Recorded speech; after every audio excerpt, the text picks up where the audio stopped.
J'avais ce projet il y a 4-5 ans, cette envie de partager notre musique avec les moines tibétains, avec ce monde de vibrations qui est vraiment très étonnant et très, comment dire, indicible.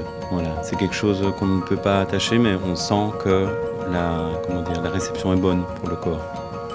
Et donc j'ai essayé de les approcher par mail, par téléphone, c'était vraiment très difficile de leur faire comprendre l'identité du projet. Donc ils m'ont invité à aller sur place. Donc je suis allé là-bas, c'est il y a 3 ans maintenant, j'ai passé une semaine là-bas. Pendant les 3 premiers jours, c'était pas évident, ils n'ont pas vraiment accepté l'idée. Et puis la veille de mon départ, j'ai rencontré un ancien maître de chant. Et il m'a écouté, je lui ai expliqué l'idée, et lui-même il m'a dit qu'il était peut-être temps aussi pour la culture tibétaine de s'ouvrir aussi, en tout cas ce type de rituel tibétain, de s'ouvrir aussi à d'autres mondes sonores. La confiance s'est installée petit à petit, et là ils ont commencé vraiment à accepter aussi, à s'ouvrir à notre musique. Ils se sont complètement ouverts au projet, et donc ils acceptent effectivement d'être dans un environnement sonore qui est vraiment très très loin de l'environnement sonore dans lequel ils ont l'habitude d'être. Là-bas, par exemple, au monastère du Juto, ils sont souvent 300-400 moines réciter les rituels qu'on a entendus ce soir. Donc c'est une masse sonore, ils ont besoin de rien d'autre. Ici, on proposait juste une autre forme d'écoute, parce que forcément, pour eux aussi, ça doit être perturbant, peut-être troublant, plus troublant pour eux que pour nous peut-être. Parce qu'ils sont vraiment entourés par des sonorités qu'ils n'ont pas l'habitude d'entendre quand ils font les rituels. Et c'est pour ça que je pense qu'eux, ils sont vraiment... Je ne pense pas vraiment qu'ils écoutent ce qu'on fait. Voilà. Pour eux, ils se mettent dans un état de transe, ils visualisent un genre de mandala.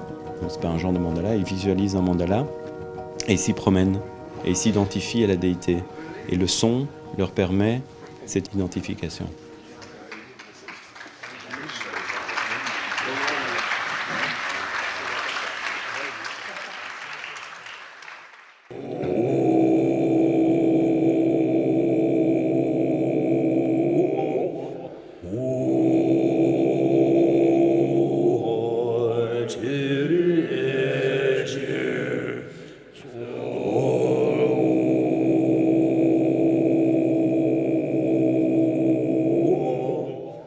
Quand ils se retrouvent sur une scène devant un public occidental qui n'a aucune idée de ce qu'ils sont en train de faire, parce que c'est la réalité, les rituels tantriques tibétains sont extrêmement complexes, ce sont des années et des années d'apprentissage.